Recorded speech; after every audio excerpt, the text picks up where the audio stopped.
Let's make a game inspired by the iconic Space Invaders arcade, but let's add some fun bonus features like different weapon types, boss battles, and enemies with different damage states. And while we do that, we learn about fundamental programming principles of JavaScript and object-oriented programming. Space Invaders was released in arcades across Japan in the summer of 1978. Back in the day, the processors were not powerful enough to move the entire army of aliens at the speed the designer Tomohiro Nishikado intended, but as the player defeated enemies, it freed more processor memory, and the game was getting faster and faster the fewer enemies were on the screen. It also affected the speed of background music. It wasn't intended, but this rise in difficulty bug became a game feature. We will create a variation on this by making the enemies come in larger and larger waves. I will be using no frameworks and no libraries, and I will explain every line of code as usual. This class is beginner friendly. I will explain everything I'm doing, but it is not for complete JavaScript beginners. I expect you to understand the basics like objects, arrays, and for loops. If you are just discovering JavaScript, maybe you should do a complete beginner course first, and then you will be ready to join me for more exciting projects like this one. As usual, I'm giving you a ton of royalty-free game art. You can take it and use it in your games as well if you want. Back in the day, Space Invaders was such a big success. It was one of the earliest shooting games, it was viewed as a pioneer of modern gaming, and it shaped the very beginning of the industry. Its legacy survives because I'm about to remake it with JavaScript almost 50 years later. Can you believe video games have been around for so long already? What's your favorite retro game? Let me know in the comments about other games you think we should try and remake. Click the like if you found some value. In modern programming, we can structure our code in many different ways. There are a few common and established programming paradigms, from something very simple, such as procedural programming, all the way to functional and object-oriented programming. Object-oriented programming is probably the most popular paradigm, and the core concept is that we organize our data in objects. It usually relies heavily on classes that give us a way of creating many similar objects based on a shared blueprint. In today's class, we will keep our code clean and organized by making everything into an object, and we will make those objects talk to each other. For example, when projectile object hits an enemy object will be deleted. One of the main principles of object-oriented programming is encapsulation, which means we will group data and methods that operate on that data into separate bundles, into objects. We can also restrict access to that data from outside the bundle using closures, private fields, and so on. We will encapsulate our data into 4 separate classes that communicate and work together to create the final game. Player class will handle movement and animation of the main player character, the robotic spaceship. This class will only have one instance. Classes are used as blueprints to create many similar objects, so in this case player doesn't have to be a class, we can just declare it as a one simple object. I will make it into a class to keep the code structure same across the code base. I want this to be easy to read for beginners. Projectile class will handle lasers that the player will be shooting. We will learn how to make this into a reusable object pool to massively improve performance, because creating and deleting thousands of projectile objects would waste a lot of memory. Enemy class will draw and animate space invaders. We will learn how to organize them into grids and how to make them come in larger and larger waves as the game goes on. Game class will contain the main logic of the codebase. This is the main brain that sends commands everywhere, and it holds all of this together. We will be using polished professional game art that I'm giving you completely for free, and we need to make sure JavaScript runs only after all our art assets are loaded and available. So I will only start and set my project up after load event on window object fires. When the whole page has loaded, including all dependent resources such as style sheets, scripts, images, and so on. Inside the callback function on load event listener, we can set up our canvas element. As usual, I use 4 simple lines of code. First, I point JavaScript towards my canvas element using its ID, and I save that reference in a variable. CTX, context, is that canvas variable, dot get context, and I pass it 2D. This will create an instance of built-in 2D Canvas API, giving us access to all drawing methods and canvas properties, such as fill style or line width. Because we want to make sure that canvas drawings are not distorted, we are not setting size of canvas with CSS, because that would only set the element size. If I set canvas width and height like this with JavaScript, we are setting both element size and drawing surface size to the same values. HTML canvas has two sizes. They need to be set to the same value to prevent distortions.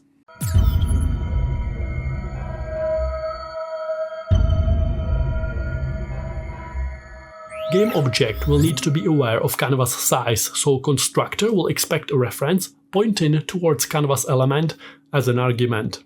Inside, we convert it to a class property. Take canvas passed as an argument and convert it to this.canvas property on this instance of game class. From there, we can extract canvas width of 600 pixels and canvas height of 800 pixels. This is very important, and these values will be needed all over our codebase because, for example, player and projectile need to be aware if they are inside or outside the visible canvas area. Game object will have a custom method I call, for example, render. This method will run 60 times per second, drawing and updating everything. First, let's just put a console log in there. I create an instance of game class using the new keyword. On line 14, I can see it expects canvas as an argument, so I pass it canvas from line 25. If I console log this new game variable, I can see an instance of my game class. If I open it, I can see these properties. Perfect. I can also call that custom render method we wrote on line 19, and now I can see it's correctly console login width of 600 pixels and height of 800 pixels. Our game is set up, ready and working. I want to draw and animate the player. Player class constructor will expect a reference to the main game object from line 13 as an argument because we need access to width and height and many other things that will be sitting on the main game class. I need access to all these properties from inside the player class. Keep in mind that by doing this, I'm not creating a copy of the main game object. I'm just pointing to the space in memory where the game object sits from inside the player class, and I'm saving that reference as this.game property. Width of the player will be 100 pixels, height will also be 100 pixels for now. Horizontal x coordinate will be 200, and vertical y coordinate will also be 200 pixels. Let's give it a custom draw method. It will expect a reference to context to specify which canvas we want to draw on. I do it like this to keep each class as self-contained as possible. Inside, we will take that context, and from it we call built-in fill rectangle, and we give it x, y, width and height, the current player position and size. I will structure my code in a way where everything sits on the main game object so I can draw and update everything from there. So inside the game class constructor, I create a custom this.player property and I set it equal to an instance of player class using the new keyword. Player expects a reference to the main game object, so I pass it this keyword because here we are inside that game class. Now that we created the player, we can draw it by calling draw method from line 9. This.player from line 27.draw. I can see that the draw method expects context, and I will be calling this fill rectangle method from context. I also know that fill rectangle method is sitting on my ctx variable down here. So I pass ctx to render. Render will expect that value as an argument, and it will save it as a variable called context. I will pass it along to player draw like this. Draw method already expects context, and that's how this fill rectangle can be called here on line 10. Nice, we are drawing a black square representing the player. I can change x and y coordinates to move the player around. So what if I want the player to be in the middle horizontally? This.game.width times 0.5, and then we need to offset that value by a half of the width of the player. Now it's perfectly centered. Vertically, I want the player to sit at the bottom of the game area, so the height of the game minus the height of the player. Perfect. We have a working game object and a player object. I want to make the player move left and right as we press arrow keys on the keyboard. I give the player this.speed property. I want it to move, for example, by 5 pixels per animation frame. I give it an update method that will update horizontal position of the player by its speed. To run this code, I have to call it from down here. Nothing really happens because this code runs only once. To create some movement, I need to draw the player, update its position, draw it again, update it again, and so on. Let's create animation loop. Custom function I call animate. I put game.render inside. Then we call request animation frame that sits on the main window object, and I pass it animate, the name of its parent function, to create a loop. If I delete window.here, it will still work. JavaScript knows where to find this method. So we call animate, we draw and update the game, and we trigger animate again. This will repeat over and over. I just need to actually call animate to trigger the first loop, like this. We see old paint. I only want to see the current animation frame, so between every loop, I will clear the entire canvas from coordinates 0, 0 to canvas width, canvas height. Nice, the player is moving to the right 5 pixels per animation frame.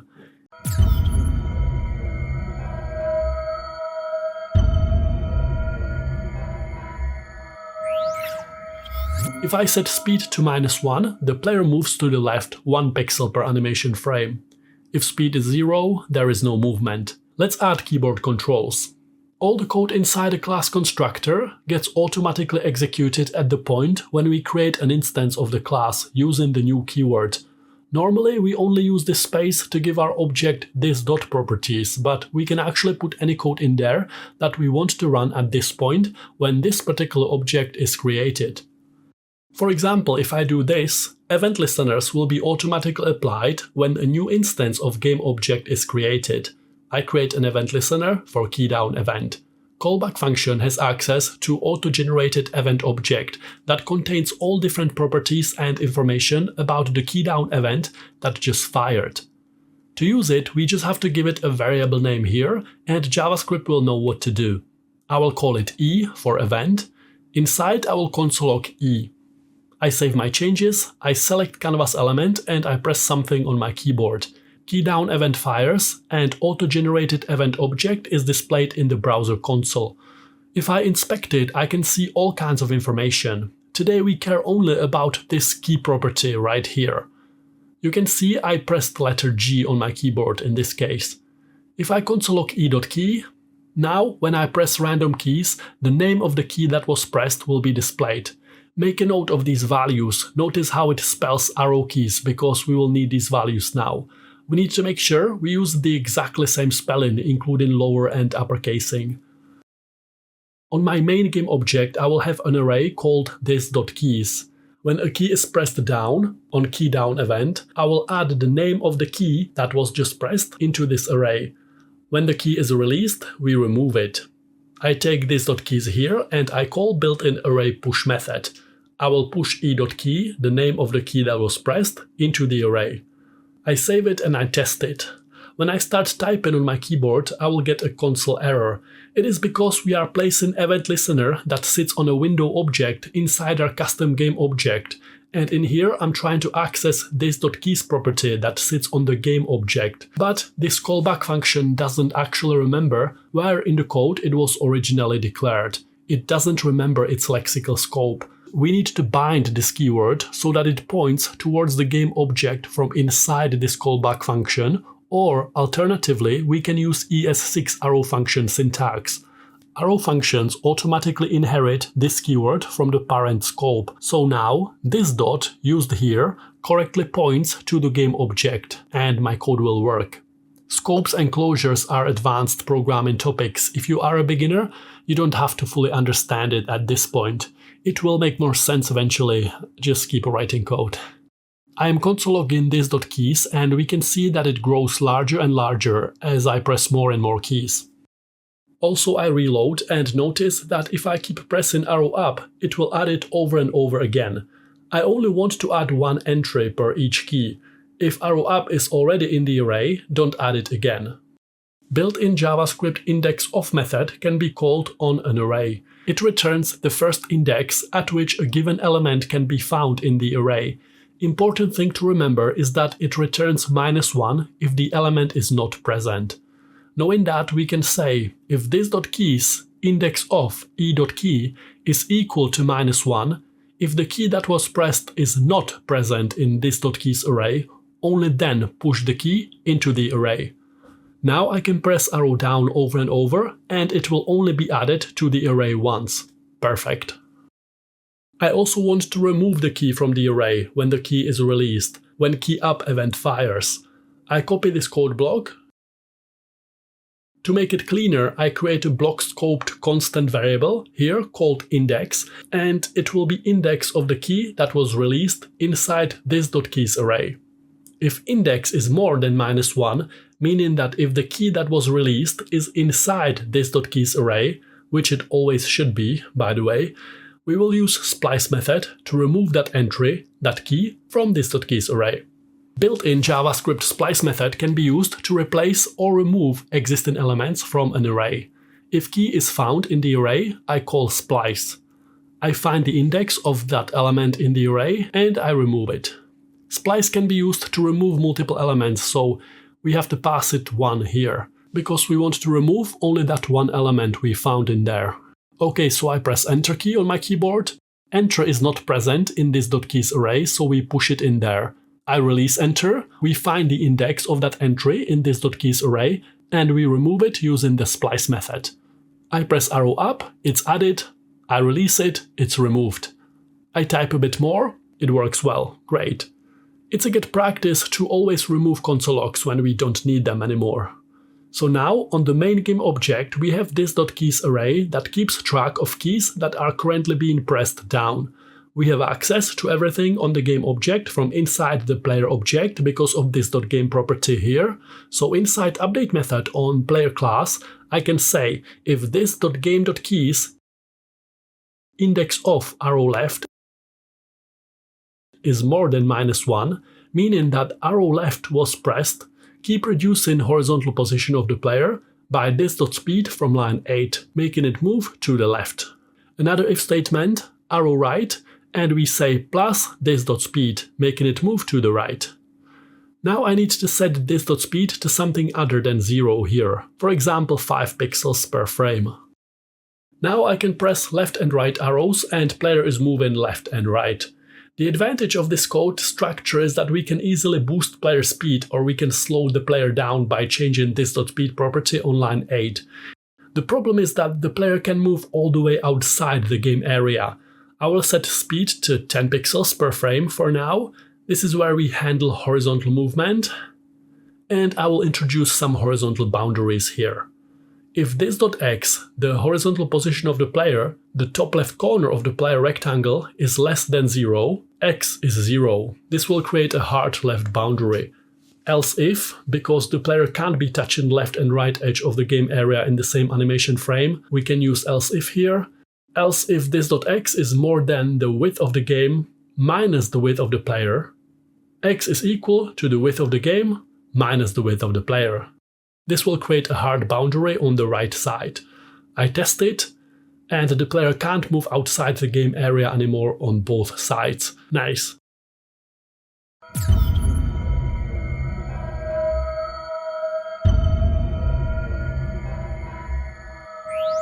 Now that we have keyboard controls, I want the player to shoot lasers when we press something. Projectile class will handle that. In a game like this, we will shoot a large number of projectiles. We could create a new projectile object each time and discard it when it collides with something or when it flies off screen. But as I explained in the previous lesson, creating and discarding large amounts of objects creates memory-related performance issues. In this game, we will have only 10 projectile objects in total, and we will reuse those same 10 objects over and over, massively improving performance. The performance benefit will become especially apparent in more heavily animated parts of the game, and believe me, this game can get very busy and animated when waves of enemies start coming. We need to make sure we optimize performance of our games. We will achieve that by using object pool design pattern. So each projectile will have width, height, x, y, and speed properties, and because we want to turn this into a reusable object pool member, we also have to give it this.free property. When this.free is true, projectile is sitting in the pool, ready to be used. It's currently not playing an active role in the game, and it's not visible. When this.free is false, it means we pulled it from the pool and we are using it. It's no longer free, it's no longer available. The object pool design pattern is a creational design pattern. It allows us to avoid performance issues related to automatic memory allocation and garbage collection processes that trigger when we create and destroy large amounts of JavaScript objects. We will instead create a small pool of 10 projectile objects, and we will pull them from the pool when we need them. And when the projectiles collide with enemies or when they fly off screen, we just return them back to the pool, we reset their properties, and we make them available to be pulled out again when they are needed.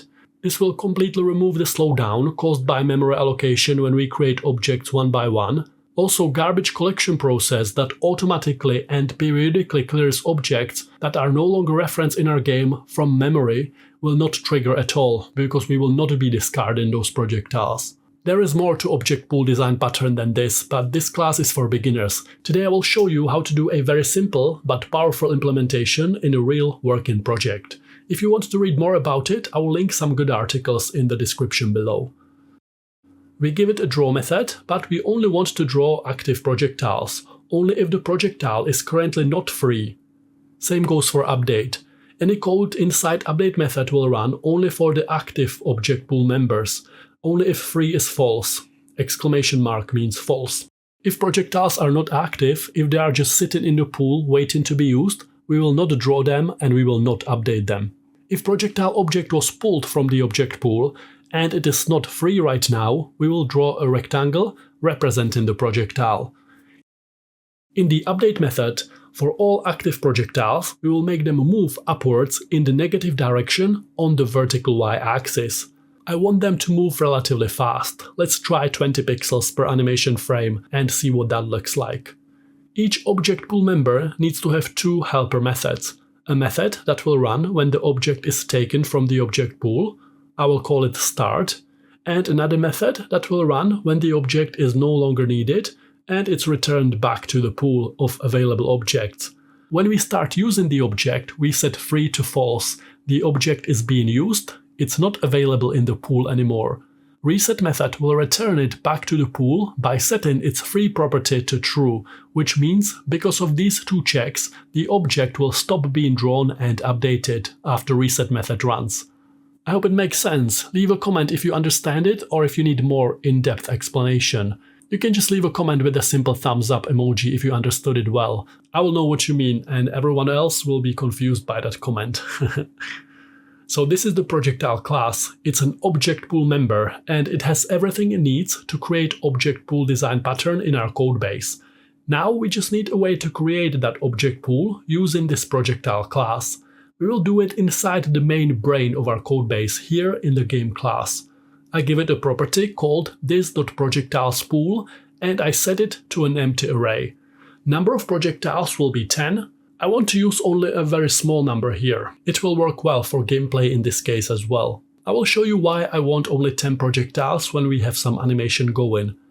Object pool design pattern needs a method that will fill the pool with 10 inactive projectile objects at first. This way we pre-allocate the memory for all objects in one go, which is good for performance. It's faster to do it this way and to create all of the objects in the pool at once, rather than if we make JavaScript look for free space in memory for each projectile separately, one by one, as and when we need them. This is a very basic way of explaining how and why object pool design pattern solves memory allocation issues. By reusing them instead of deleting them, we also completely avoid triggering garbage collection process, another performance benefit. Custom method I call create projectiles. It will run 10 times. Each time it runs, it takes this.projectilespool and it will push one new projectile object inside. Created using the class we wrote on line 23. We need one last helper method, a method that will allow us to take one free projectile object from the pool when we need it. I call the method, for example, getProjectile. Inside, we will cycle through the projectile pool one by one. As soon as we find one element with free property set to true, we return that element and we stop searching. The return keyword will stop execution of this for loop. I want to call create projectiles automatically here, so when an instance of the game class is created, projectiles pool is created and automatically filled with 10 inactive and ready-to-be-used projectile objects. Let's check if it worked by console login this.projectiles pool. I can see it's an array with 10 elements. I just open one and I check to make sure. I don't see any undefined or none values which would indicate a problem inside my projectile class. All is good here. Projectile has a start method that will run when we get the projectile from the pool and we want to start using it in the game. Because projectile will be flying out of the player, start method will expect x and y coordinates of the player as an argument, and it will set this.x and this.y of the projectile to the current x and y coordinates of the player. And finally, to complete this big logic loop, we give the player a custom method called shoot. Inside, I create a block-scoped constant variable called projectile, and it will be equal to getProjectile method we just wrote on the main game class. Here on line 92. It will search through the projectile pool, and if any of the 10 projectiles is free and available, it will give it to us. If all 10 projectiles are currently being used in-game, it will not find any free ones, so we would get an error here. Only if we found a projectile and it's not undefined, we will call start method on that inactive projectile in the pool to activate it. We know that start method expects x and y position of the player, so I pass it this.x, this.y. We are passing the current x and y position of the player, wherever the player is when start method runs. Start method expects it, it sets player x and player y coordinates to x and y coordinate of the projectile, and it activates it by setting its free property to false, meaning that the code inside draw and update methods will pass this check and it will start running, drawing and updating the projectile. How do we trigger this custom shoot method we just wrote? I could, for example, come down here and inside key down event listener I say, if the key that was pressed is enter, be careful about the spelling. Lower and uppercase letters here are very important. You can console log e.key from here to see how any particular key value is spelled. Maybe I want multiple different attacks, so basic shot will be triggered when we press number 1 on the keyboard. In this case, numbers are in quotes. Number in this context is a string data type. When number 1 is pressed on the keyboard, player shoot method runs. To actually see it, I need to cycle through all 10 projectile objects inside projectiles pool array and draw and update them. I do it from down here. This.projectiles pool for each projectile object in the array, we call its update and we call its draw method. We know that the draw expects context, so we just pass it along the context value from line 84. That context value is expected here, and if projectile is activated, its free property is set to false. Context will be used to call fillRectangle method that will draw the projectile for us. I save my changes and I press 1 on the keyboard. Shoot method runs, we get a free projectile object from the object pool, and we trigger its start method. Projectiles will always start from player's current x and y position, even when the player moves around, because we are passing those current player coordinates to the start method here. I can only shoot 10 times, and then we used up all the objects in the object pool, and I can't shoot anymore. I want projectiles to reset and become available in the pool again when they fly off screen. If the vertical y coordinate of the projectile is less than 0 minus the height of the projectile. If the entire projectile has moved behind the top edge of the screen, we call a reset method from line 52. Reset method will set free property on that projectile to true, returning it back to the pool, making it available again. Now I can shoot non-stop. If I shoot very fast, it will give me 10 projectiles in a short burst, and as they leave the screen, they reset and they will be able to come out again. Perfect. Rectangles on canvas are drawn from the top left corner, so player X and Y is this top left corner actually. I want them to come out from the middle of the player horizontally, so we pass it X of the player plus half of player width. It's still not perfectly centered, which becomes even more obvious if I make the projectiles wider. Maybe my secondary attack will look something like this. I need this to be centered over the player, no matter what shape the projectile is. I will do it from here inside the projectile class, because here we have access to the width of the projectile itself, so we can offset the horizontal position coming from the player by a half of projectile width, like this. Now, no matter how narrow or wide the current projectiles are, they are always coming exactly from the middle of the player horizontally. Let's do 8 pixels for now. Amazing work. We have the player that can move around and shoot projectiles. The techniques we just learned are extremely useful and powerful, and you can use them to make hundreds of different games. What if the player we have is very wide for some reason? If I stop player when it touches the edges like this, we will struggle to shoot enemies that are closer to the edges of the game area. We will not be able to reach them with our basic attack. This can create all kinds of challenges in how we design our game. I will fix it here in horizontal boundaries area. I will actually allow the player to hide behind the edge of the screen until half is hidden. Only then we will introduce a hard stop boundary. Now I can reach enemies all the way to the left. I will also do this for the right edge of the game area. Now, no matter how narrow or wide the player is, our basic simple laser attack can reach everywhere and enemies have nowhere to hide. Perfect.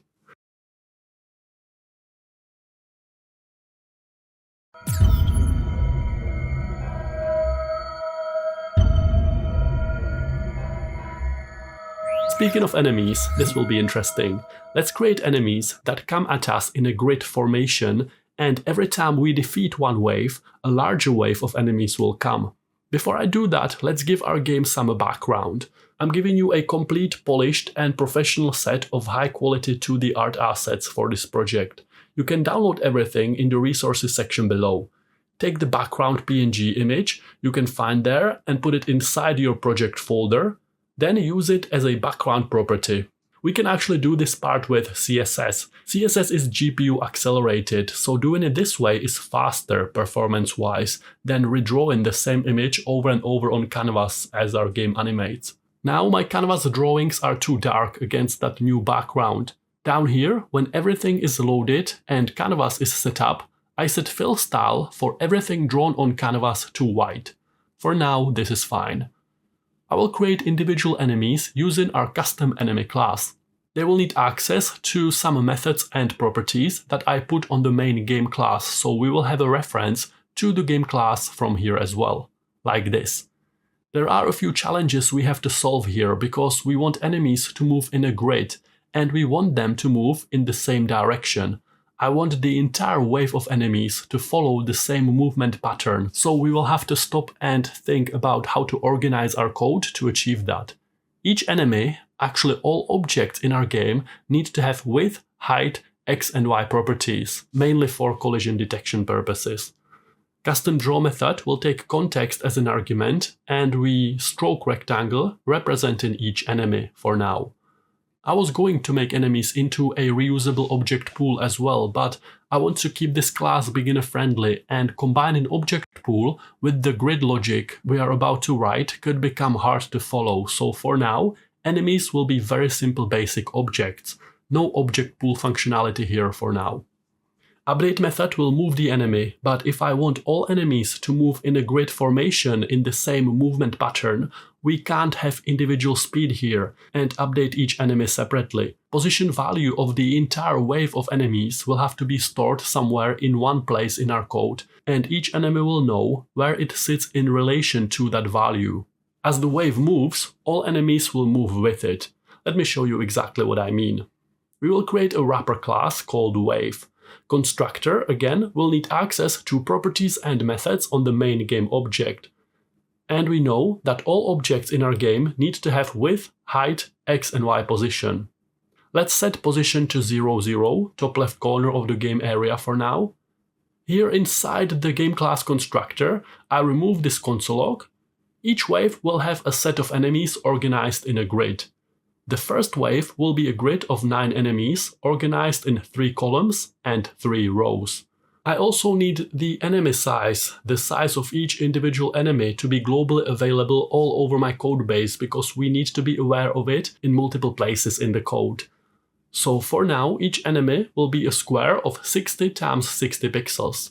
I want the entire grid of enemies to bounce between the left and right edges of the game area, and each time the wave of enemies touches the edge, it will jump one step down closer to the player. The width of the entire wave of 9 enemies organized in 3 rows and 3 columns will be this.game.columns from line 95 times this.game.enemy_size from line 97.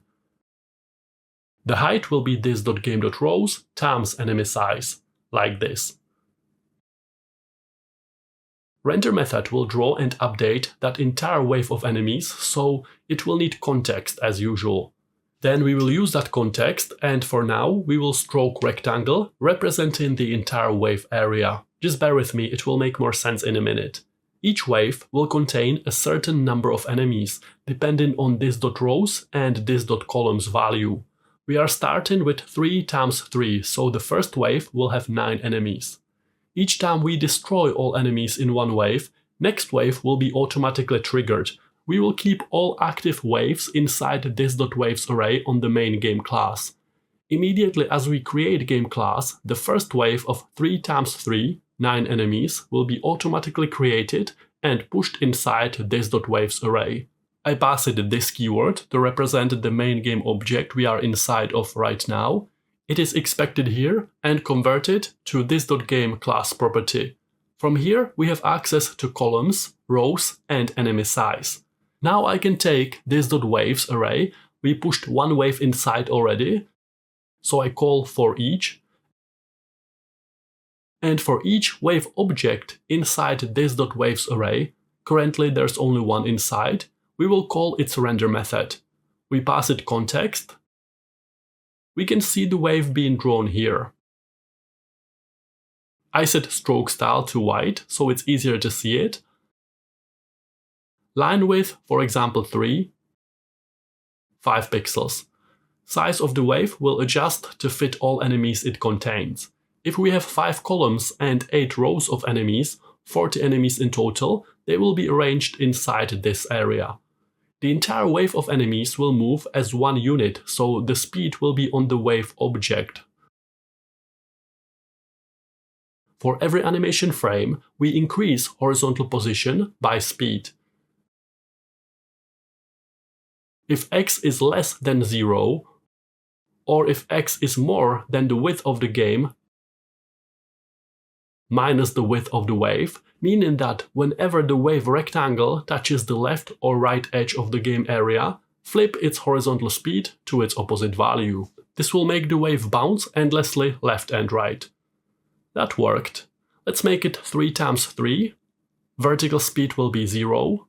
Whenever it touches one of the edges, I want it to jump by enemy size down vertically towards the player. I cut this line and I paste it down here, and I also increase vertical Y position by speed Y.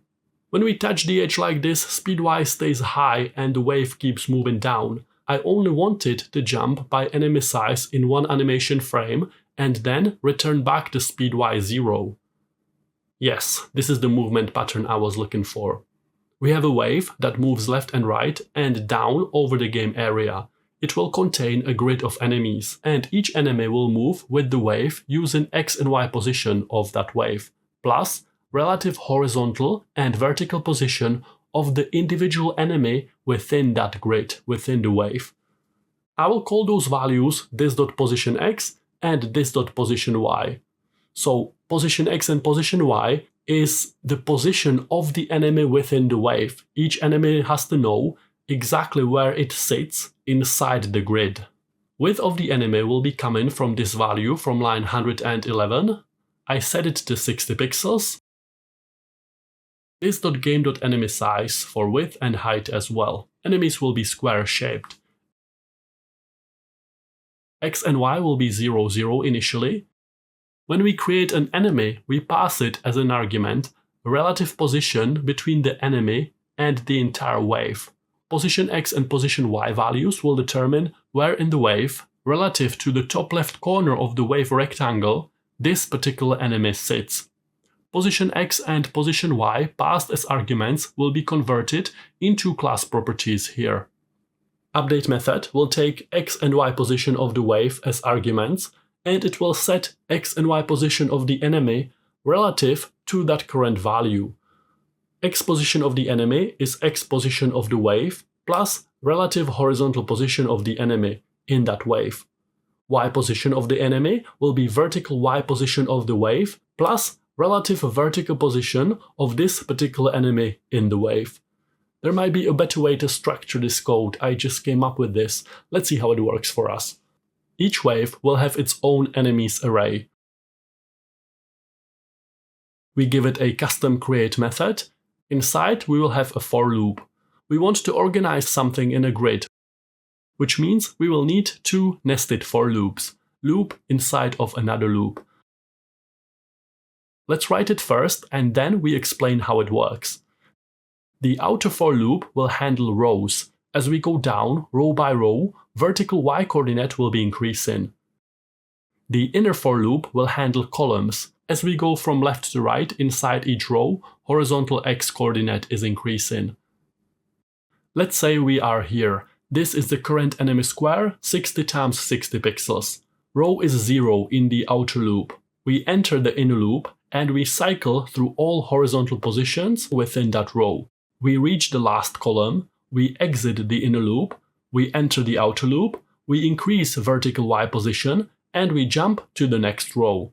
Again, we enter the inner loop, we cycle through horizontal positions, through the columns from left to right, we exit the inner loop, enter the outer loop, we increase Y and jump to the next row. We enter the inner loop, cycle through all horizontal positions there. We repeat this over and over until we created the entire grid of enemies, the entire wave. I need to account for enemy size when creating enemy X and enemy Y properties. I could have also alternatively jumped by enemy size value here and here. The result will be same. Each time we jump to a new cell in the grid, we take this.enemies array and we push one new enemy object inside. We can see that enemy class constructor expects game and relative X and Y position of that enemy within the grid. So I pass it this.game from line 78 and I pass it enemy X and enemy Y. Okay, so when we create a new wave, we have a look inside game class constructor to see the current value of rows and columns, and based on that we create a grid of enemies. I want create method to automatically trigger when we create a new wave, so I call it here. That means that as soon as we create an instance of wave class, this.enemies array will be automatically filled with enemy objects, and their X and Y coordinates will be organized in a grid. Inside render, I can now take that array, and for each enemy object inside, I call its update method and its draw method. I pass draw method context as usual. Here we can see that the update method expects X and Y position of the wave so that I can use it to position enemies in a grid-like formation. Whenever I call enemy update, I have to pass it X and Y position of its wrapper wave object to make sure all enemies move around the screen with it. We are drawing 3 times 3 enemies. I can remove this rectangle that strokes the entire wave. That was just to help us visualize what was happening. We are still drawing the enemies. We have a wave of 3 times 3 enemies and they move around the screen in a synchronized way. Perfect. I want the enemies to come wave by wave, and I need each wave to start up off screen and float into the game area. I set the initial Y coordinate of the wave to be 0 minus the height of the wave, meaning that initially it will be hidden behind the top edge of the game area.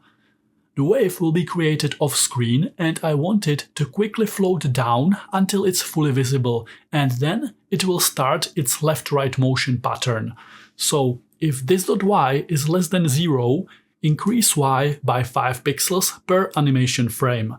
It will float in like this and starts bouncing left and right. When all rows and columns of enemies, the entire wave is fully visible within the game area.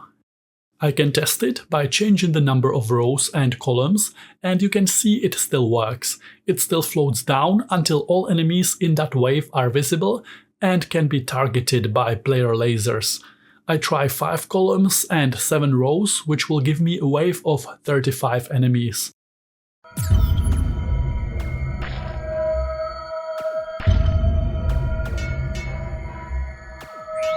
This is going really well. We have the player, projectiles and enemies. I want the projectiles and enemies to interact. When enemy gets hit by a projectile, enemy is destroyed and projectile object is returned back to the object pool. Every object in our game has X, Y, width and height properties, so let's create a reusable collision detection method which will compare any 2 rectangular objects we pass to it as arguments, and it will return true or false, depending on whether or not these 2 rectangles collide. For the purposes of 2D collision detection, rectangles need to be axis aligned. If they are rotated in any way, we would have to treat them as polygons, and collision detection would need to be a more complex technique, such as separating axis theorem formula. Today, all the rectangles will be axis aligned, non-rotated, so we can use the simple and the most straightforward collision detection formula between 2 axis aligned, meaning non-rotated rectangles. Reusable custom check collision method will take 2 arguments, rectangle A and rectangle B. There are many articles online about this technique, so I can reference them. I will leave some links in the resources section below. The formula always checks if rectangle A is within the boundaries of rectangle B horizontally and also vertically. For that, we need to perform 4 checks comparing all 4 edges of the rectangle. Only if all 4 of these checks are true, we have a collision. Else, even if one of them is false, there is no collision. Let me show you how that works. By the way, this formula is very cheap when it comes to performance because the calculations are so simple, so if our game design allows it, we should try to use it. Some games of course demand more complex collision detection techniques, so it's not always suitable. For our project today, it's perfect. We need to check 4 things. First, we check if the horizontal position of rectangle we pass as argument A here is less than horizontal position of rectangle B, plus the width of rectangle B. We are checking if this is to the left of this. At the same time, double ampersand operator, we also need to check if the horizontal position of rectangle A plus the width of rectangle A is more than horizontal position of rectangle B. We are checking if this is to the right of this. If both of these checks are true, we know that rectangles collide horizontally, but they can still be far away from each other vertically. We need to do the same 2 checks, but this time for the vertical y-axis. So I check if the vertical position of rectangle A is less than vertical position of rectangle B plus its height. If this is above this. And one last check, we check if the vertical position of rectangle A plus its height is more than vertical position of rectangle B, if this is below this. Only if all 4 of these checks are true, we have a collision. If all are false, or at least one of them is false, we know there is no collision. We know that the 2 rectangles are far away from each other, at least in one direction. I can actually simplify this, and I can make this method automatically evaluate this expression and return true or false directly. This way I can just call check collision, I pass it 2 rectangular objects, for example projectile and enemy, and it will directly return true or false for me. This is our reusable collision detection method. Keep in mind that any objects we pass as rectangle A or rectangle B need to have X, Y, width and height properties for this code to work. I want to use a custom check collision method now. We hold all 10 reusable projectile objects here inside projectile pool array. Enemies are stored inside enemies array separately for each wave here. Those enemies are created using the class. The blueprint we wrote here on line 57, so it makes sense to put that collision check in here. Every time update method on each enemy object runs, we will compare X, Y, width and height of that particular enemy with all 10 projectile objects. we will only check against the active projectiles. So projectile pool for each. For each projectile, we call our custom check collision method, and we know it expects rectangular object A and rectangular object B as arguments. We know both of these objects need to have x, y, width and height properties for check collision method to be able to work with them. I pass it this enemy object as rectangle A, and I pass it all 10 projectiles one by one as we cycle through projectile pool using for each method. We wrote check collision method to directly return true or false, so I can just say if and wrap it in brackets like this. If this enemy and projectile collide, this code block will run. Inside, we delete the enemy. I set its marked for deletion property to true. Also, I need to declare that property in enemy class constructor up here. Inside render method on wave object, we will filter enemies that were destroyed out of enemies array. Built-in array filter method. Filter method will create a copy of a given array, and that filtered copy will contain just the elements that passed a certain condition. Here I'm basically saying create a copy of this.enemies array and only allow inside elements that have marked for deletion property set to false. Then override this original this.enemies array with that new filtered array. This way I'm removing all enemies that collided with projectiles because those enemies have marked for deletion property set to true. I'm getting a console error, and it is because I misspelled projectile pool here. Yes, it's supposed to be spelled projectiles pool with an S. When a new wave of enemies comes, you can see that the bottom left enemy is already destroyed. It's because all my inactive projectiles are initially sitting in that corner at coordinates 0, 0. We are not drawing them and updating them, but we are still calculating collision between those inactive projectiles and enemies. I fix it by only checking collision if projectile 3 is false, if the projectile is currently active. We want to ignore inactive projectiles when it comes to collision detection. I also want to reset that projectile and return it back to the pool when it collides with an enemy, so that each one projectile can destroy only one enemy. We have a reset method here for that, which will set free property to true, returning projectile back to the pool of unused available objects. When collision between enemy and projectile happens, I call a reset method on that projectile to deactivate it. Yes, this is the gameplay I was looking for. When collision between enemy and projectile happens, enemy gets deleted and projectile object gets returned back to the object pool.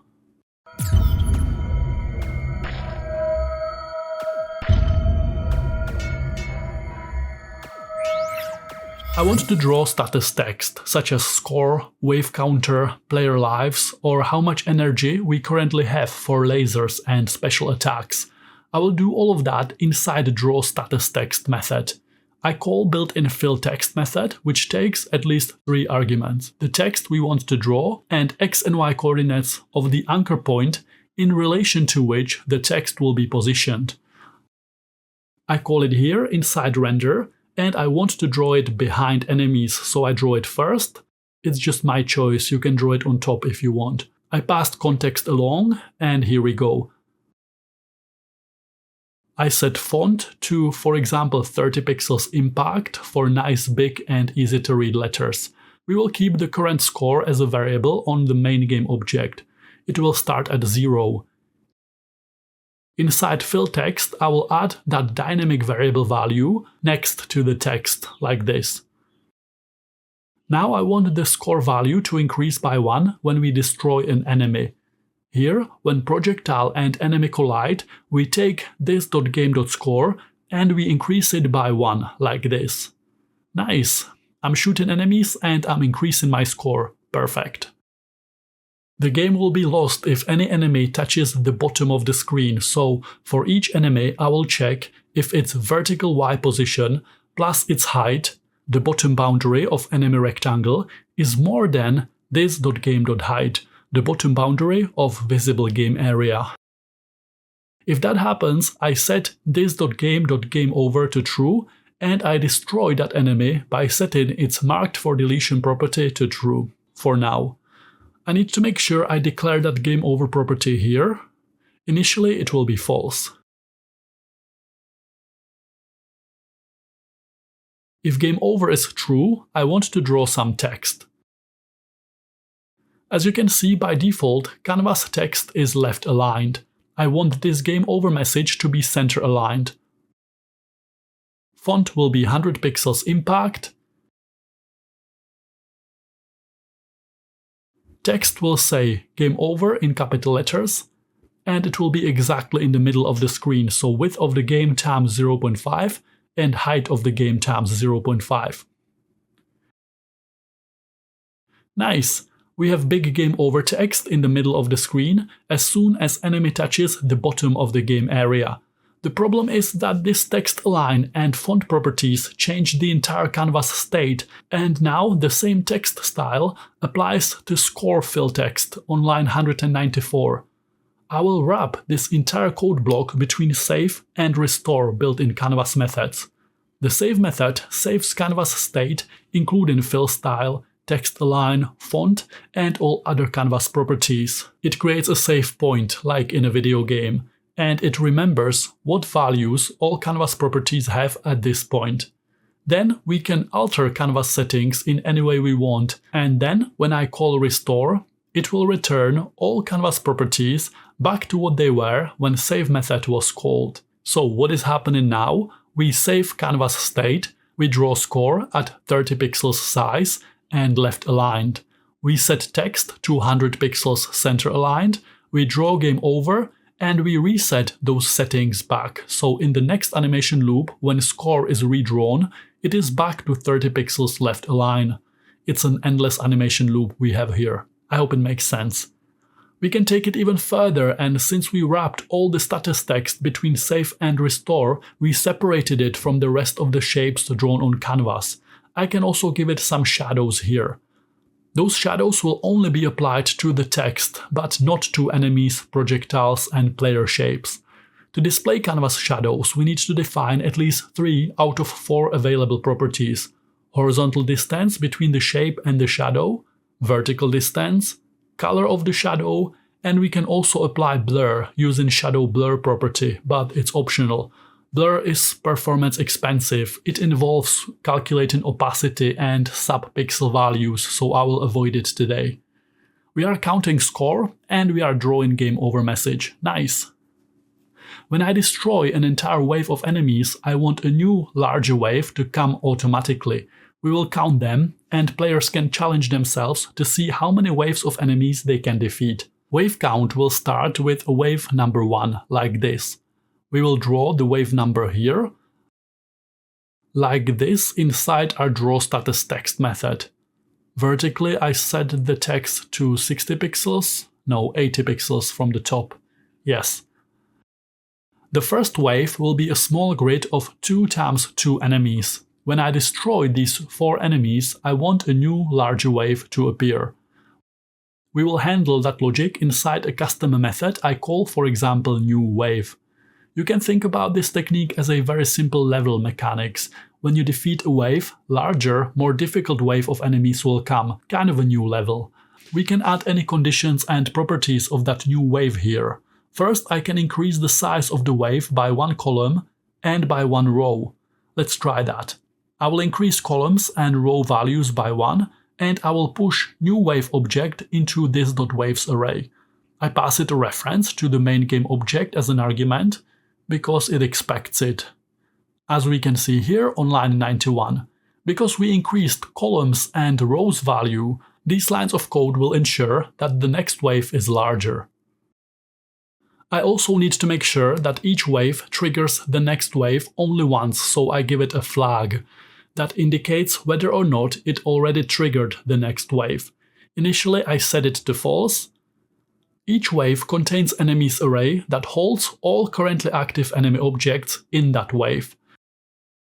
As we run for each method on all wave objects in this.waves array, I check if the length of enemies array on that wave is less than 1.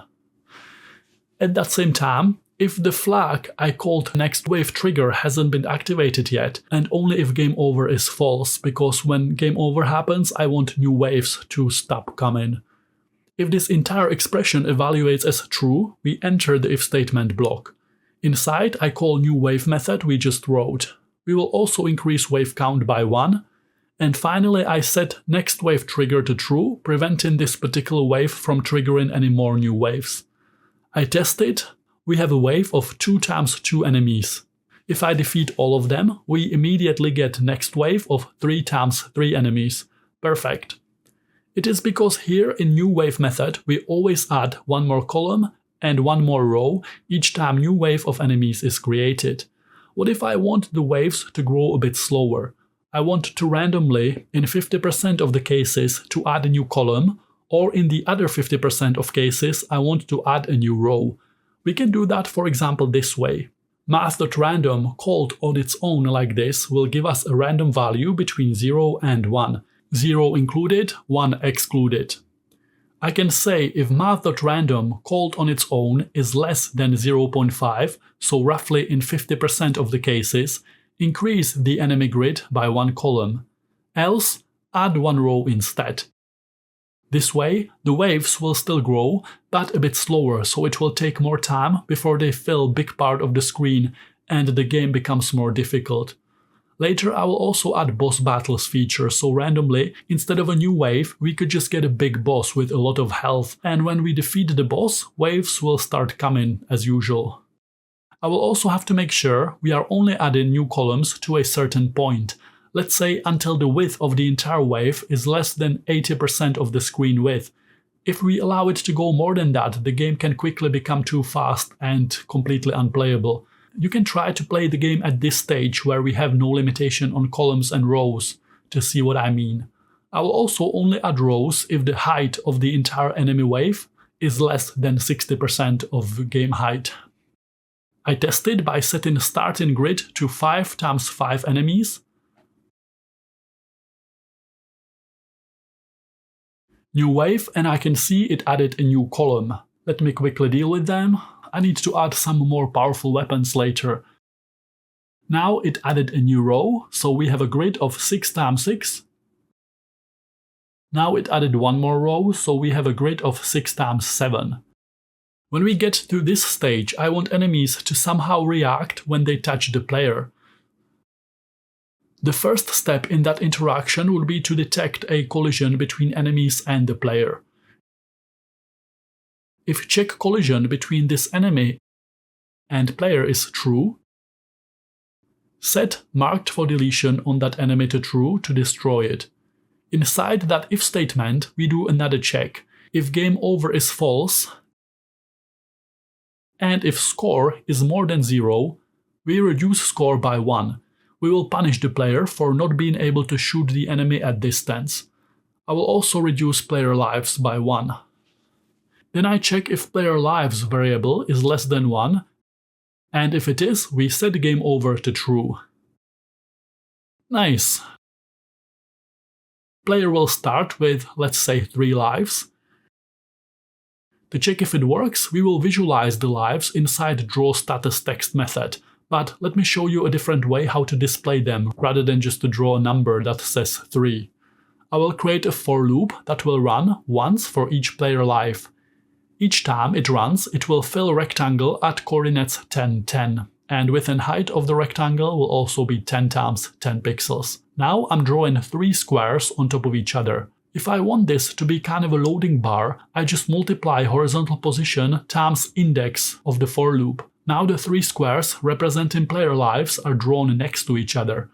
So this value is effectively spacing in between, so if the width of the rectangle is less than the spacing, we will see them drawn as separate shapes, like this. Height maybe 20 pixels. I can also add left margin, like this. And vertically I position them 80 pixels from the top, 100 pixels from the top. If I let enemies hit the player, we can see we lose lives and then we get a game over message. Each time we successfully defeat a wave of enemies, a new wave is created. We will give the player one more bonus life. I tested, I have 3 lives. I defeat the wave. Yes, now I have 4 lives. I set the grid to 5 columns and 11 rows. I need to test something. When game over happens, I want to prevent the player from being able to get any more score points. We are given these score points here, so I will only do it if game over is false.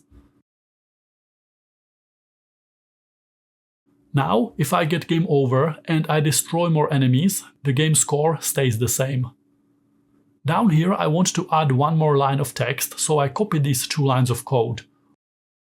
Font will be 20 pixels, text will say press R to restart. I move a bit down under the game over message.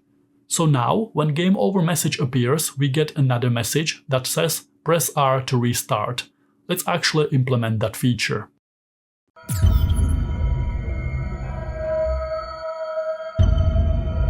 Restarting a game can be handled in many different ways. I usually do it when I finalize my basic code structure, like we did here, and at this point we understand our codebase pretty well and we understand what variables, properties all across our codebase need to be reset to a default value when the game restarts. Yes, I can also restart the game by simply reloading the browser window, but let's do it the proper way this time.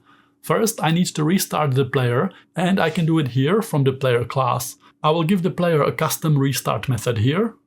I know that when we restart, I want the player to move back to the middle of the screen, and I want to reset player lives back to 3. There might be more things here to restart later after we actually animate the player spaceship, but for now, this is all we need to do in this area. On the main game class, we create the main custom restart method. From here, I will call the restart method we just defined on the player. I also need to reset game properties. I go up here inside game class constructor and I have to think which properties from here change values as we play the game. Therefore, they will need to be reset to default when we restart the game. I copy all of this code and I paste it down here. Enemy size will stay the same, so I delete that. When the game restarts, I want to go back to a small grid of enemies, so maybe 2 columns and 2 rows. I will delete all wave objects from this.waves array, in case there are still any, and we will automatically push one new wave of 2 times 2 enemies inside. We reset wave counter back to 1, we set score back to 0, and we set game over to false. I should make sure that columns and row values are the same here as well, because as I play the game, the number of columns and rows increases as I defeat enemies wave after wave. We need to make sure that the restart method resets the enemy grid back to this small size. Down here we have key down event listener. Inside I say if the key that was pressed is lowercase r, we call the custom restart method we just wrote. I play the game, I destroy some enemies, we press R and the first wave comes out again. I play, the enemy grid is getting larger, I press R and we reset the game and enemies are back to the basic grid of 2 times 2. Yes, this clearly works. You can use OR operator here and you can have multiple keys triggering the restart method, for example lowercase r and uppercase R if you want to. I don't want the player to be able to restart the game unless we see the game over screen, so we will only run the restart method if lowercase r was pressed, and at the same time if game over is true, like this. Now I'm pressing R and it's not restarting. I increase rows to 10 just to get a quick game over when enemies touch the bottom of the game area or when player lives get depleted. I see game over screen, and now when I press R on my keyboard, we actually reset the game. Perfect. When I hold down number 1 to shoot, player will shoot all 10 projectiles over and over very quickly in a single sequence, and it actually makes the game too easy and trivial. Maybe I want to prevent the player from doing that, and I want to make sure that each time we want to shoot the basic laser attack, the basic projectile, we have to press the button again. If we hold it down, only one laser projectile comes out. We will add more powerful attacks later, which will shoot a massive laser ray as long as we hold a key down. But that strong attack will have energy cost attached to it. We can't have a spammable super attack like this, otherwise the game is too easy and pointless. I will create a simple flag here called fired. It means that attack button was pressed and one laser projectile was fired. Inside keydown event I take this, I put it here, and after that I set this.fired to true. And we will only call player shoot if fired is false. It means it will only shoot once per keydown event. Then, in key up, I set this.fired to false again. Okay, so now, one key press means one projectile. We have to release the key and press it again to shoot another projectile. Perfect. Well done for getting so far. If you are watching the extended version, there is a code from this stage available to download in the resources section. We have a very solid game skeleton. Our game has enemies coming in larger and larger waves. We use object pool to reuse projectiles and improve performance and memory management of our game. We have keyboard controlled player that gets a bonus extra life for each enemy wave we defeat, and we already implemented many other smaller features. It's time we talk about graphics and animations. In this project, we are focusing on optimizing performance. Let me show you how to make the game look great, but at the same time how to use very lightweight animation system that will make sure our game runs smooth even on the oldest machines.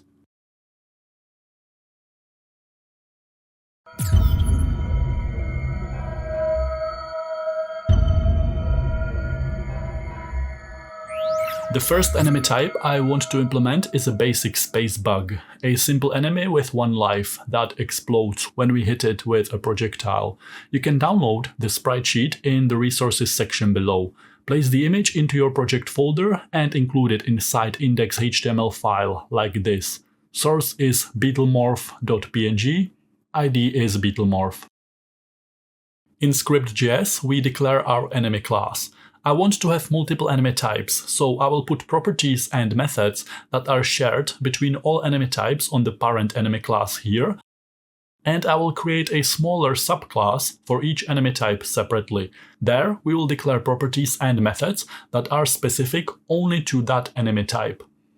We will do it using the extends keyword. Class Beetlemorph extends enemy. The extends keyword used here makes Beetlemorph a child class of enemy parent class.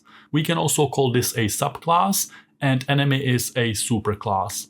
I will give this subclass a constructor as well, and when I create an instance of this class, first I want to run the superclass constructor. First I want to trigger all the code inside the parent enemy class constructor here. To call this constructor, I can see I need to pass it game, position x and position y, so subclass constructor will expect the same arguments, and we will call superclass constructor, triggering the code inside the constructor on the enemy class, and we know we need to pass it these values along for that code to actually work. So now I triggered superclass constructor, and once all the code inside here is executed, the code that contains properties shared between all enemy types, I can finally use this keyword inside here and give this subclass some properties that are specific only to this particular enemy type. Each enemy type will have a different sprite sheet image, so this.image here will be document.getElementById, and we gave it an ID of Beetlemorph back in index.html file. If your browser window is larger than mine, you can also see the sprite sheet here. I want to hide that img element, so I give it display none with CSS. We only want to draw it with JavaScript on canvas. We will draw that image here inside the draw method on enemy class. Whatever drawing code we put inside this method will determine what each individual enemy looks like. I will use built-in drawImage method, which expects at least 3 arguments. The image we want to draw, so this.image, and x and y coordinates where to draw it. Now, when I save the changes, I will get an error. This error message means that JavaScript can't find the image I'm trying to draw. It's because I'm creating an instance of the parent enemy class. This class doesn't have this.image property. I need to instantiate the subclass, and enemy class constructor will also be triggered from there. When we extend classes like this, JavaScript will also create the usual prototype-based inheritance behind the scenes. So if I, for example, call draw and update method from an instance of Beetlemorph class from the subclass, JavaScript will not find that method on this child class, and it will automatically follow the prototype chain up to the parent enemy class, and it will trigger that draw and update methods from there. For JavaScript to actually find this.image property sitting on the child class, here I need to create an instance of Beetlemorph instead. As we just explained, Beetlemorph child class has access to all properties and methods on the parent enemy class as well. We pass it game and the relative x and y position of that particular enemy within the wave, within the grid. These properties are expected here, and they are passed along to enemy class constructor. All the code inside enemy class constructor will be executed, and on top of that we will add whatever code we have here that is specific only to the Beetlemorph class. Beetlemorph is a subclass, child class. Enemy is a superclass, parent class.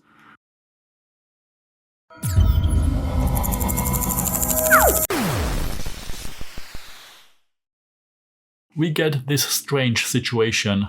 It is because we are passing a draw image only 3 arguments, so it is drawing the entire image, the entire sprite sheet we passed to it here at its original size, at these x and y coordinates. We can pass drawImage optional 4th and 5th argument for width and height.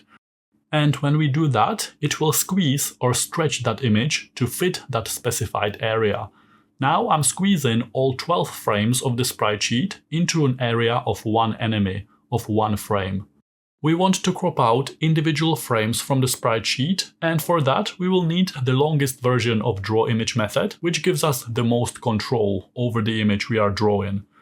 We will pass drawImage method 9 arguments. The image we want to draw, source x, source y, source width, and source height of an area I want to crop out from the source image, and destination x, destination y, destination width, and destination height to define where on destination canvas we want to place that cropped out piece of image onto.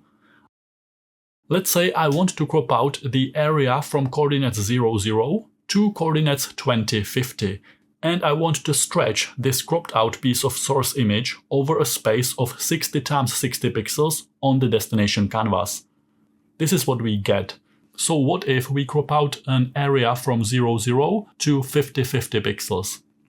Ideally, we want to use the same size, so I will use width and height. Currently, that's 60 × 60 pixels. I created the sprite sheet frames at a size of 80 × 80 pixels, so let's draw the images at the same size on canvas. Enemy size will be 80 pixels. We are setting width and height of the enemy to enemy size here, and then we are using that width and height inside the drawImage method here. So now we are cropping out exactly 1 frame from the source image, and we are drawing it at the same size of 80 × 80 pixels on canvas. Instead of hard-coding coordinates 0, 0 here, we will convert these into variables. I will put them on the subclass because each enemy type might have a different number of frames in the sprite sheet. Frame X will handle horizontal navigation around the sprite sheet. In this case, because of how I structured this particular sprite sheet, we can see that this will give us distortion and explosion animation that will play when we hit the enemy. Frame Y will handle vertical navigation around the sprite sheet. In this case, that will give us different variations of the Beetlemorph. You can see I created some variety. I created 4 versions with different wings, different armor, and different claws. It's just to make the game a bit more visually interesting. You can see that each enemy will distort slightly differently and we will show different explosion frame when we hit them with the projectile. I could have made the explosion animation smooth, made out of many animation frames, as I always do in my other classes. But today I want to show you how to improve performance with this sprite animation technique, where we use only a limited number of frames in each sprite sheet. It will give us a bit of a retro effect and it will look good because animations will react to key presses and to in-game events. Let me show you what I mean. So these are source X and source Y arguments passed to drawImage method. They determine X and Y coordinates of the crop-in area. Currently, we are cropping a rectangle of 80 × 80 pixels, starting from coordinates 0, 0. I can jump around the sprite sheet by width and height like this. 0 times width and 0 times height is still this frame from coordinates 0, 0. If I say 1 times height here, we are cropping from coordinates 0, 80 here, and we can see the second row in the sprite sheet with a different enemy variation. 2 times height will crop from here, seeing another Beetlemorph. 3 times height will give us the last one. I can replace this value with frame Y. Source X will move around the sprite sheet horizontally. 1 times width will give us this cropping area, 2 times width will give us this frame. If I increase it to 3, we are outside the sprite sheet and we are looking at a blank frame. It will still work and nothing will break, but we just don't see anything. I will use frame X variable here. Now we know that source Y argument, this code, determines a row. What if I want each enemy object to be randomly assigned one of the 4 available visuals, one of the 4 available Beetlemorph variations? I can do that simply by setting frame Y to a random value between 0 and 4. There is no row 3.5 for example, so I will need integers here, so I wrap it in math.floor to round the number down. Now, this line of code gives us either 0 or 1 or 2 or 3, and we can see we are getting randomized Beetlemorphs in the wave. Perfect. So that's vertical navigation. Now I want to also use horizontal navigation around the sprite sheet, and I want to play the frames like this when enemy gets hit by a projectile. We go up to the parent enemy class because this behavior will be shared among all enemy types. We will give it a custom method I call, for example, hit, that will take damage value as an argument. I do it like this because maybe we will have weapons that hit for more damage later, or we will have enemy types with more than just 1 life that need to be hit multiple times. Inside, I decrease lives of the enemy by the damage. Each enemy type will have a different number of lives. Beetlemorph is a simple basic squishy enemy with only 1 life, so I put that property here on the subclass. We also need to define max frame. In this case, we have frames 0, 1 and 2, so max frame here is 2. I will also create a property I call max lives, and I set it to the initial this.lives value. We do that because even if the current enemy lives might be 0 and the enemy was destroyed, I want the enemy object to remember its original maximum number of lives, so we can reward the same amount of score points once we defeated that enemy. We will write that code in a minute. Up here, when active projectile collides with an enemy, we set marked for deletion on that enemy to true. I want to change this logic. Instead of immediately deleting the enemy, we will call this.hit method we just defined. I pass it a damage of 1, like this for now.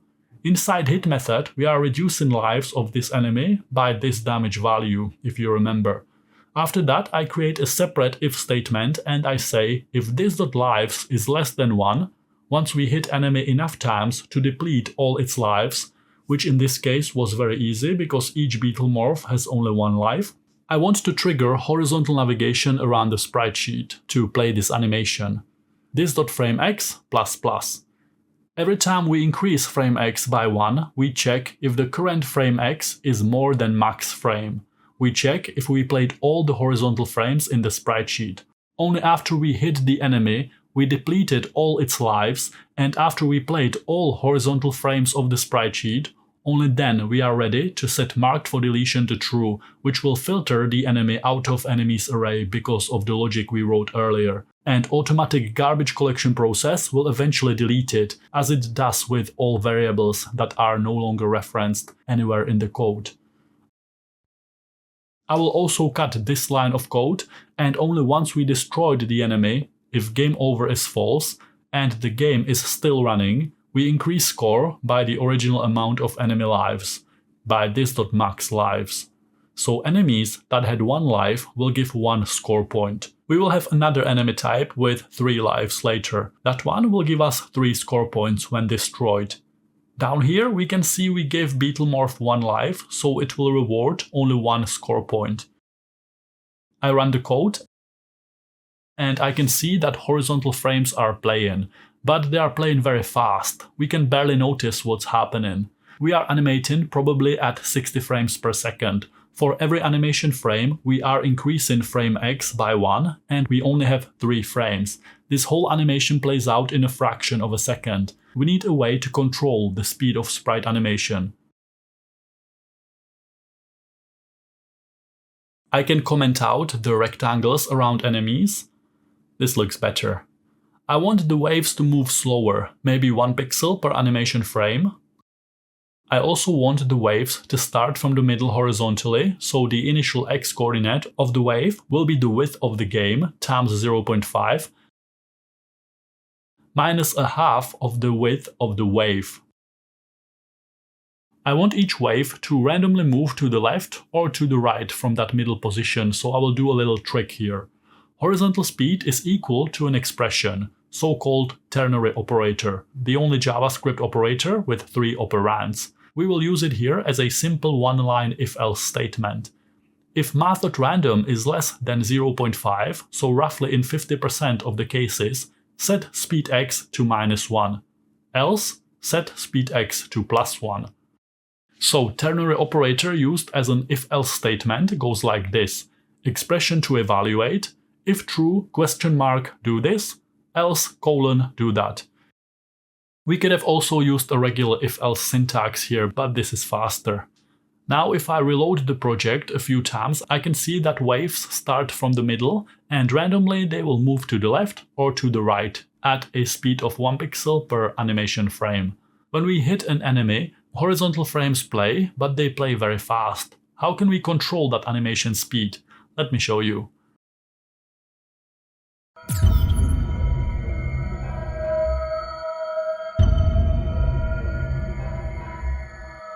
Built-in request animation frame method we are using here has 2 special features. The first one is that it automatically adjusts the speed at which it serves the next animation frame. It adjusts it to the screen refresh rate, because there is no point calculating and drawing more frames than the refresh rate of your computer monitor allows you to display. Drawing those extra frames would be a waste of performance, because we wouldn't be able to see them anyway.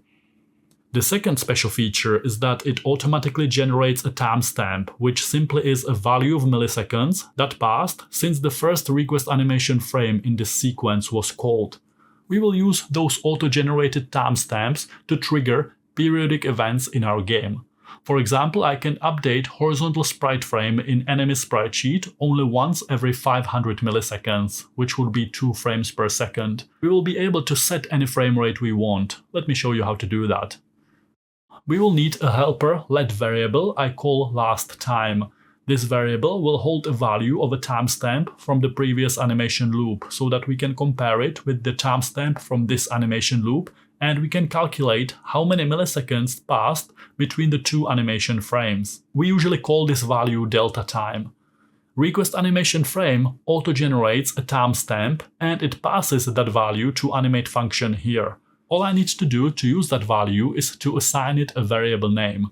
I will call it timestamp here. Now, if you console log this timestamp from inside animate, you will see how it counts milliseconds from when the first loop started. 1 second is 1000 milliseconds. Delta time is the number of milliseconds it takes our computer to serve 1 animation frame. It is the difference between the timestamp from this animation loop minus the timestamp from the previous animation loop. Once we calculated delta time, we will set last time to the timestamp from this animation loop so that it can be used as the old timestamp in the next animation loop. As the animation loop runs and request animation frame is generating new timestamps, we are always comparing the current timestamp and the old timestamp from the previous loop, and that difference between them is giving us delta time. We will need that delta time value inside render method, so I pass it as an argument here. On the main game class, inside render, I make sure that the value is expected, and I will console log delta time from here to make sure it worked. If I scroll all the way up, I can see that the first two values of delta time are none, not a number. This might be a problem depending on how we plan to use the delta time value. This none here could break our code potentially. We are getting none because the first animation loop is triggered here. But that one doesn't have auto-generated timestamp value. Timestamp only gets generated when the second loop is triggered here by request animation frame. For the first loop, the timestamp is undefined and I'm calculating delta time undefined -1, which is giving me none, not a number value. I can fix that simply by passing 0 as the first timestamp, and from the next loop we will start getting proper auto-generated timestamps. Now, when I scroll all the way up here, we get numbers, all good here. As you can see, my delta time is around 16.6 milliseconds. It takes my computer around 16.6 milliseconds to update and draw one animation frame. 1000 milliseconds divided by 16.6 is around 60. I can see that I'm getting animation speed of 60 frames per second. If you have some kind of high refresh rate gaming screen, you might be getting much lower delta time, which also means that your entire game is running faster than mine. Because as we said before, request animation frame method automatically adjusts to the refresh rate capabilities of your screen. We can control the FPS of the entire game now here by simply saying only call render to update and draw the next game frame if, for example, 50 milliseconds have passed, which would give us 1000 divided by 50 is 20. It would give us animation speed of 20 FPS. Basically what I'm saying here is that we can now use this delta time value to trigger any periodic events in our code. Delta time is milliseconds, so we can say do something every 10 milliseconds, do something every 100 milliseconds. We can do whatever we want. It could be updating the entire game every 50 milliseconds or something else. We can add a boss, a power-up or a special enemy every 15 seconds. That would also work. I will now show you how to use delta time to periodically update sprite sheet frames in our codebase because we want to slow down the animation that plays after we hit enemy with a projectile. We will also use this later to animate other things in our game in this low frame rate retro style that allows us to have sprite sheets with just a few frames to get a nice performance boost. It also allows us to time things separately in our codebase. I have player movement, projectiles and enemies animating at full 60 FPS, but the speed at which the sprite sheet itself swaps frames will operate on its own separate speed. Let me show you how to implement that. I go up to the main game class. Here inside the render method, I delete this console log. Leaving a console log like this in our game would affect performance negatively. It's good to use it for debugging, but don't forget to always delete your console logs, especially the ones that run for every animation frame like this one does. I want to have a flag variable here on my main game class. This sprite update flag will always be false. It will only switch to true once every, let's say, 500 milliseconds. It will switch to true for one animation frame. It will allow all sprite sheets in our game to update, and then it will switch back to false again until the next 500 milliseconds passed. I want to update all sprite frames in our game periodically, let's say every 500 milliseconds. We can easily change that millisecond value to something else later. We will need two helper variables. Sprite timer will count between 0 and sprite interval.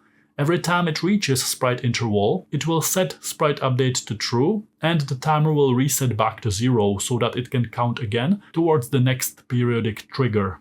I will handle sprite timing logic here. I say if sprite timer is more than sprite interval, do something, else do something else. If sprite timer accumulated enough delta time that it is now more than 500 milliseconds, we set sprite update to true. And we reset sprite timer back to 0 so that it can count again. Sprite update will remain true only for a single animation frame. because in the next loop, when the else statement runs, it will immediately set it back to false.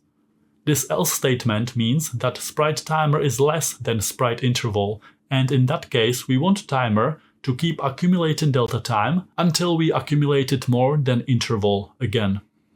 Because delta time is the actual amount of milliseconds, these periodic events will trigger in the same interval on slow and on fast refresh screens. It will be almost the same. It will not be exactly the same because when I reset sprite timer back to 0 here, in most cases there will be a little bit of extra delta time that I'm not accounting for here, which will create some difference. I am okay with that. If you want complete precision, take delta time that goes over the interval value of 500 here and assign that leftover value to the starting timer here instead of setting timer back to 0. That should make it even more accurate. I don't think I need that level of accuracy for my game right now. I want to avoid unnecessary calculations for now, for maximum performance.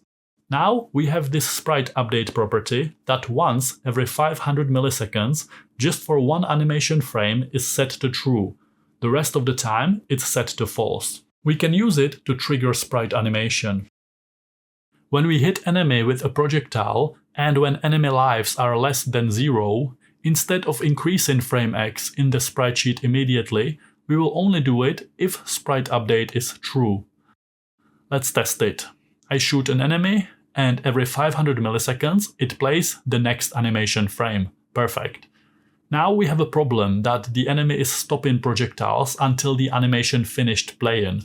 Once we hit the enemy and its explosion animation starts slowly playing, I want the next projectile to ignore that enemy, fly through it, and to hit the enemy behind it. I do it by only checking collision between projectiles and enemies if that enemy has more than 0 lives. Like this. We have a complete control over the sprite animation speed now. I can change it down here. Let's say I want to make them animate a bit faster. Now they animate fast, but it's still slow enough for us to see the individual frames, which is what I was looking for.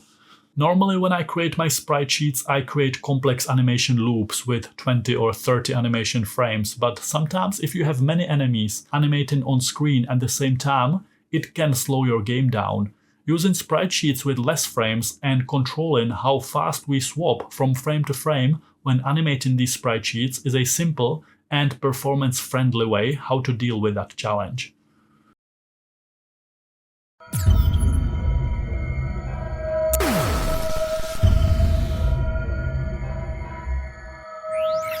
I want to change the color of projectile lasers to, for example, gold. If I set fill style like that, it changes the entire canvas state, and now all shapes on canvas that use fill will use that gold color. I change the width to 4 pixels, maybe just 3. Yeah, that looks better. I want to restrict this fill style only to this fill rectangle call, so I will wrap this code block between save and restore methods. That way, any code that sits outside this area will not be affected by this fill style. Lasers are gold, everything else stays white. If I go back here to the Beetlemorph class and I set lives to 3, I have to hit each enemy 3 times to destroy it. And each one rewards us with 3 score points. Everything is working as intended. I will set it back to 1. I have a special plan for enemies that have more than 1 life because I want to draw and animate that damage step by step each time we hit them to reduce their lives. We will get to that part later. It's time to draw and animate the player. What I want to do is for the player to react when it shoots a laser projectile. Later I might do also advanced attacks. I'm thinking something like this and this. Notice how the player's spaceship animates differently for each different attack type. At the same time, I also want to animate player jets, the propulsion rockets. When we move left, right, and when we stand, the propulsion rockets will animate to reflect that motion. So I want the shooting animation to react when we press a shoot button, and I want the jets to react completely independently of that when we press the movement keys. How do we make the player animation react to 2 different independent sets of inputs? Let me show you. You can download all art assets in the resources section below. We will bring player PNG and player_jets PNG to the project and give them IDs of player and player jets, like this. I hide them with CSS using their IDs. I save changes I just made in all my files, and here we will bring in the main player sprite sheet as this.image property, and we point JavaScript towards that image element using its ID. Inside our custom draw method, I can use built-in draw image method again to draw the spaceship on canvas. We already know that we need to pass it at least 3 arguments: the image we want to draw and x and y coordinates where to draw it. This will draw the entire sprite sheet, so all 4 frames. I adjust player width to 140 pixels and height to 120 to match the frame size. I adjust player speed to 5 pixels per animation frame. We will need frame X property to navigate around the sprite sheet horizontally. We don't need frame Y for vertical navigation this time, because this sprite sheet has only 1 row. We also already learned that we can pass drawImage method optional width and height, and it will squeeze the entire sprite sheet, in this case all 4 frames, to the area of 1 frame. We want to crop out just that 1 frame at a time, so we will need to use the longest version of drawImage method. So I add source X, source Y, source width and source height, and the values we pass to drawImage method as these arguments will determine which area we want to crop out from the source image. This frame would be from coordinates 0, 0 on the image to width and height of the player, which corresponds to the width and height of a single frame in my sprite sheet. I like to create my art assets at the same size at which they will be displayed in-game. Doing this makes sure your images are sharp and detailed enough, but they are not larger than they need to be. I want to navigate around the sprite sheet, so I will again use source X argument to define the horizontal cropping coordinate. 0 times the width of a single frame is this frame, 1 times width is this area, 2 is this, and 3 is this. We will use some of these later, probably for super weapons I want to implement. I will comment out the white rectangle. We don't need it anymore unless we want to display the exact boundaries of player collision hitbox. I replace this with frame X property, and now I can change which frame in player sprite sheet gets displayed here. In this area, I will handle sprite frames logic. Inside I check if attack button was pressed. In our case, we check if this.game.keys array, which we are accessing through this.game reference here, and it sits on the main game object here. When a key is pressed, we add it to the array. When it's released, we remove it from the array. If keys array contains number 1, which means we are holding down number 1 key on the keyboard, frame X will be 1. Else, frame X is 0. So we are jumping between these 2 frames as we press the basic attack button. Let's test it. Actually, I will draw the projectiles behind the player by swapping these lines of code here. Now if I shoot, we get a subtle movement and animation of the laser cannon on top of our intergalactic spaceship. I will use frame 2 for another special attack a bit later, but we can test the animation here. I made the last frame for super laser attack, so it doesn't really work well with the basic projectile. We will probably make use of all of these frames in a bonus section of the class, if you want me to do it. For now, we have just a simple basic laser projectile, and player sprite sheet reacts and animates when we as a user press the attack button. I will animate player jets, the propulsion rockets. I want them to react to a different set of inputs. They will animate depending on the direction of movement, depending on which movement key is pressed. The easiest way to do it is to draw those jets as a separate image, and we can layer it together with the player. Let me show you what I mean. We already included player jets image in index.html and we hid it with CSS. I will reference it here with JavaScript as this.jets_image. I copy this draw image code and I will also draw jets image like this. It looks like JavaScript can't find the image. Let's check in index.html. Oh yes, I gave it an ID of player_jets. Now I'm drawing this frame. I will create a property I will call, for example, jetsFrame. It will serve the same purpose as frameX does for the player sprite sheet. We will use jetsFrame for horizontal navigation around the sprite sheet. I will use it here inside sourceX argument. Now, jetsFrame is 0 and we see this frame. When jetsFrame is 1, we see this frame, and when it's 2, we see this frame. We will start from jetsFrame 1 because that's the middle basic state. Inside the update method, we are already keeping track of arrow left and arrow right key presses, so we expand this code block here. When we move left, jetsFrame will be 0. I test it, yes. Else if we move right, jetsFrame will be 2. Left, right, yes. And I will also add else statement. If arrow left or arrow right are not pressed, we set jetsFrame to 1. Nice! This is one way how you can animate a character to react to multiple independent sets of inputs. Just split it into multiple layers that react separately. What we did here is also great for performance. We only have a few animation frames, but it feels very reactive and animated because it responds instantly. If you are coding along, you can test the gameplay yourself and see how it feels.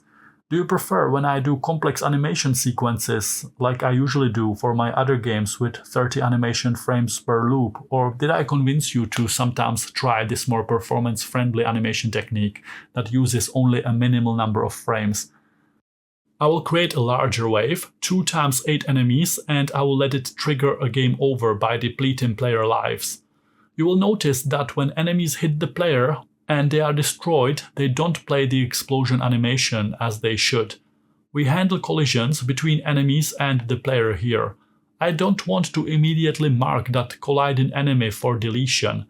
I delete that line of code. And I will also scrap this. I don't want to reduce score when player collides with an enemy.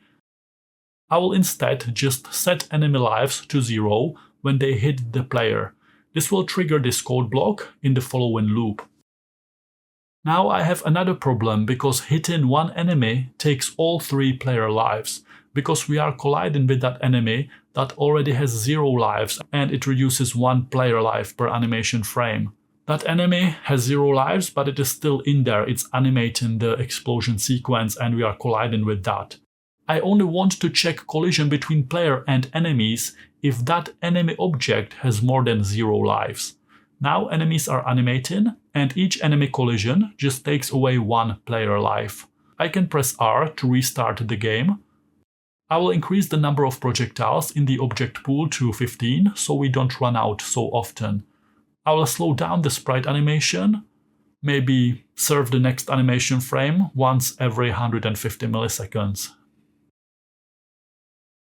Here where we handle loose condition, I use OR operator and I say, if this.game.player.lives is less than 1, trigger game over from here.